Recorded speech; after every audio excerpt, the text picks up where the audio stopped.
భక్తివన్ ప్రేక్షకులకు శుభోదయం 11/5/2025 స్వస్తి శ్రీ చాంద్రమాన శ్రీ విశ్వావసునామ సంవత్సరం ఉత్తరాయణం వసంత ఋతువు వైశాఖ మాసం శుక్లపక్ష చతుర్దశి అనంతర రాత్రి గల పౌర్ణమి. చతుర్దశి రాత్రి 7 గంటల వరకు, అనంతరం పౌర్ణమి, ఆదివారం, స్వాతి నక్షత్రం. స్వాతి నక్షత్రం ఈరోజే ఉంది కాబట్టి నరసింహ జయంతి ఈవేళ చేయాలి. అయితే సూర్యోదయ తిథి ప్రకారం కొంతమంది రేపు చేసుకున్నారు, కానీ ఈవేళే ప్రధానమైనటువంటిది కాబట్టి స్వాతి నక్షత్రం తెల్లవారుజాన 5:27, వర్జాలు ఉదయం 9:03 నుండి 10:49 వరకు, దుర్ముహూర్తం సాయంత్రం 4:36 నుండి 5:27 వరకు, సూర్యోదయం 5:34, సూర్యాస్తమయం 6:18, అమృత గడియలు రాత్రి 7:41 నుండి 9:28 వరకు, రాహుకాలం సాయంత్రం 4:30 నుండి 6 గంటల వరకు. రాహుకాలం శుభ సమయం లేదు ఈరోజు. ప్రతిపాత్రం తెల్లవారు 4:29, గరంజి ఉదయం 6, వని రాత్రి 7 గంటల వరకు. ఈరోజు నృసింహ జయంతి, అలాగే నిజ కత్తిరి పెద్ద కత్తిరి ప్రారంభం అవుతోంది. శంకుస్థాపనలు, ఇంటికి సంబంధించిన పనులు ఏవి చేయకుండా ఉంటే గుమ్మాలు పెట్టడం అవి చేయకూడదు కాబట్టి నిజ కత్తిరి ప్రారంభం అవుతుంది. ఈరోజు నృసింహ జయంతి. భక్తివన్ తెలుగువన్ తరపున భారతీయులుగా ప్రవాస భారతీయులుగా కూడా నృసింహ జయంతి శుభాకాంక్షలు, శుభ ఆశీస్సులు. నారసింహస్వామి వారు ధర్మస్థాపనగా దుష్టుల్ని శిక్షించడం కోసమే దుష్ట శిక్షణార్థం ఆయన అవతరించడం జరిగింది. ప్రహ్లాదుడు భక్తుడు, రాక్షస కులంలో పుట్టిన భక్తులు ఉంటారు, అందరూ దుర్మార్గులే ఉంటారు కదండి, దుర్మార్గుల్లో కూడా మంచివాళ్ళు ఉంటారుగా, అలా ఉన్నాడు అన్నమాట ప్రహ్లాదుడు. కనుక ఈయనేంటి, హిరణ్యాక్షుడేమో చూసిందల్లా కావాలంటాడు, హిరణ్యకశుడు అన్నీ నావే అంటాడు. ఇవాళ చూశారుగా మన వాళ్ళు దేవాలయాలు, బ్రాహ్మణ గ్రహాలు, అన్ని భూములు ఆక్రమించి కూడా దేవాలయ భూములు కూడా ఆక్రమించేసుకున్నట్లుగా హిరణ్యకశుడు చూసిందల్లా ఇవాళ శ్మశానాలు కూడా ఆక్రమించేసుకుంటున్నాడు బాబు. నేను మొన్న ఒక చాట చూపించారు, ఒకళ్ళు ఆశ్చర్యం కలిగింది. శ్మశానంలో కూడా ఇల్లు కట్టేసాడు వాడు, వెనక్కి జరుపుకుంటూ వచ్చి శ్మశానంలోకి వెళ్ళిపోయాడు.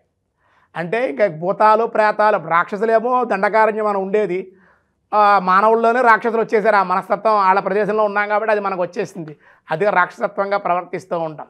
ఇవాళ శ్మశానాలు కూడా కబ్జా చేసేస్తున్నారంటే భూతాలు ప్రేతాలు తిరుగుతూ ఉంటాయి, శ్మశానాలు ఎప్పుడూ ఉంటాయి.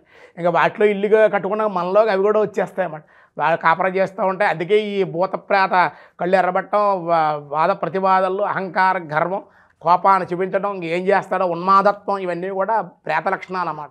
ఇవన్నీ కూడా చేస్తూ ఉంటారు. అందుకే ఆ కబ్జాలు ఏ ప్రదేశంలో ఎవరు ఉండాలి అక్కడే ఉండాలి, దైవం ఉండే దైవం ఉండాలి. అదే ఊరికి చివరగా ఈ శ్మశానాలు ఏంటి, ఆ శ్మశానాలు కూడా డబ్బుల కోసం కబ్జాలు చేసేస్తే ఏం చేయాలి? ఇలా మానవుడు జన్మానాం నరజన్మ ఉత్తమం, జన్మల్లో జంతువునా నరజన్మ ఉత్తమం అన్నాడు. అన్ని జన్మల కన్నా ఉత్తమమైన జన్మ మానవ జన్మ. అటువంటి జన్మను సార్థకం చేసుకోవాలి తప్ప దుర్వినియోగం చేసుకుంటే ఎలాగా? కనుక నారసింహస్వామి అవతరించాడు. వీడు కూడా హిరణ్యకశిపుడు కూడా నాకు మరణం లేకుండా ఉండే, ఎవరైనా చంపకూడదు, పగల చంపకూడదు, రాత్రి చంపకూడదు, ఇంట్లో చంపకూడదు, బయట చంపకూడదు, ఆయుధం ఉపయోగించుకోకూడదు, ఇవన్నీ చెప్పాడు వాడు. ఇన్ని చెప్పినట్టు వాడిని చంపడం ఎట్లా మరి? కనుక నారాయణుడు ఆలోచించి ఇంటా కాకుండా, బయట కాకుండా, పగలో కాకుండా, రాత్రి కాకుండా, సంధ్యా సమయంలో వాడిని గడప మీద మోకాళ్ళ మీద చీల్చి పడేశాడు అన్నమాట. వాడంత దుష్టుడు అన్నమాట.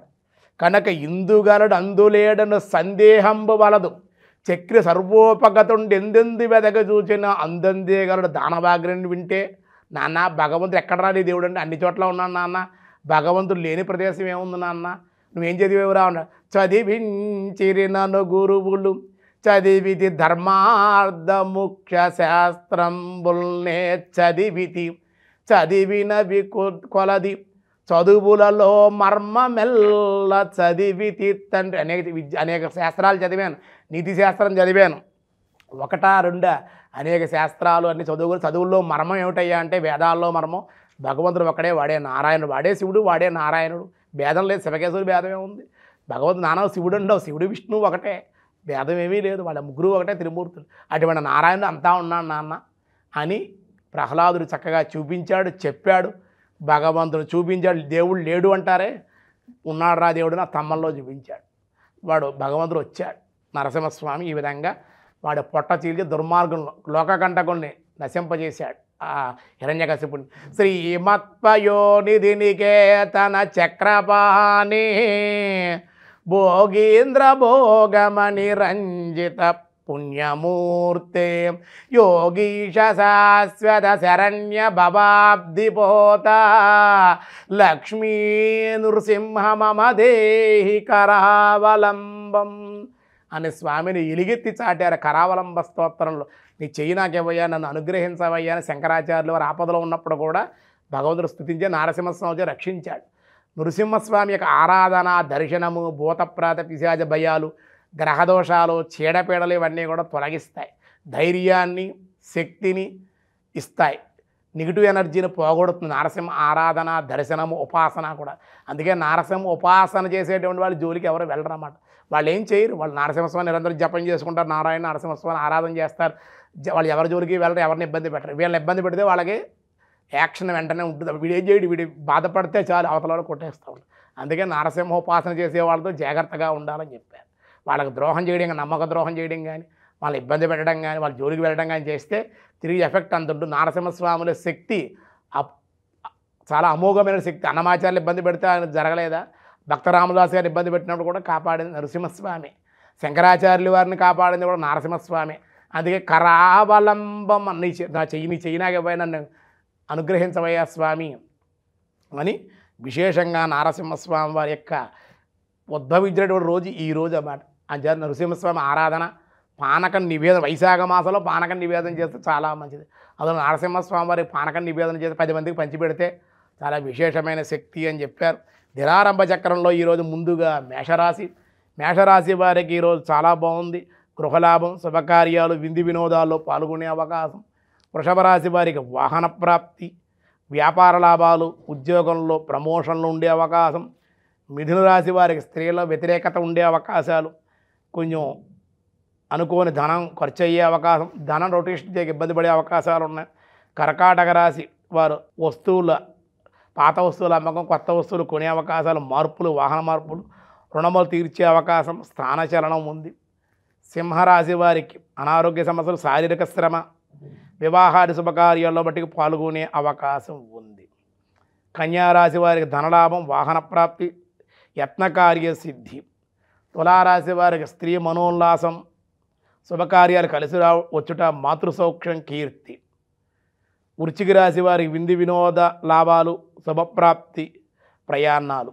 ధనస్సు రాశి వారి ధనమును అన్వేషణ, సమస్యలు తీరుట, పై అధికారులు ఒత్తిళ్లు ఉండే అవకాశాలు అయితే ఉన్నాయి. మకర రాశి గృహ జీవిత ఆనందం, బంధుమిత్రుల కలయిక, ఉద్యోగ సౌఖ్యం ఉండే అవకాశాలు. కుంభరాశి వారి మనోవేదన, వృత్తి ఉద్యోగాల వ్యతిరేకత, తన కింద పనిచేసే ఉద్యోగస్తుల వల్ల ఇబ్బందులు ఉండే అవకాశం, పై అధికారుల వల్ల ఒత్తిళ్లు కూడా ఉండే అవకాశాలు ఉన్నాయి. మీనరాశి ధర్మరక్షణ, దైవచింతన కలిగి ఉంటారు. వ్యాపార లాభాలు, ఉన్నత పదవి, కీర్తి, దేవాలయ దర్శనాలు ఉండే అవకాశం ఉంది. వ్యాసాయ విష్ణవే స్థావరస్థాను ఓం స్థావరస్థానవే నమః అని విష్ణు సహస్రనామంలో చెప్పారు. స్థావర అనగా స్థిరమైనటువంటి వాడు, స్థాను అనగా చలనరహితుడగు వాడని అర్థం. భగవానుడు వ్యాపకుడగుట చేత, చలనము బొందకుండుట చేత, చలన కదలకుండు చేత, విశ్వమంత చలించుడు చేత ఇలా చెప్పారు. చలనము నొందకుండుటి చేత, విశ్వమంతటకును ఆధారమై ఉండివాడగుట చేత, స్థావరస్థాను స్థిరముగా ఉండేవాడు, చలనరహితుడు కనుక స్థావరస్థాను అని కీర్తించారు పరమాత్మని. మిగతా విషయాలు రేపు చూద్దాం. ఈరోజు స్వస్తి.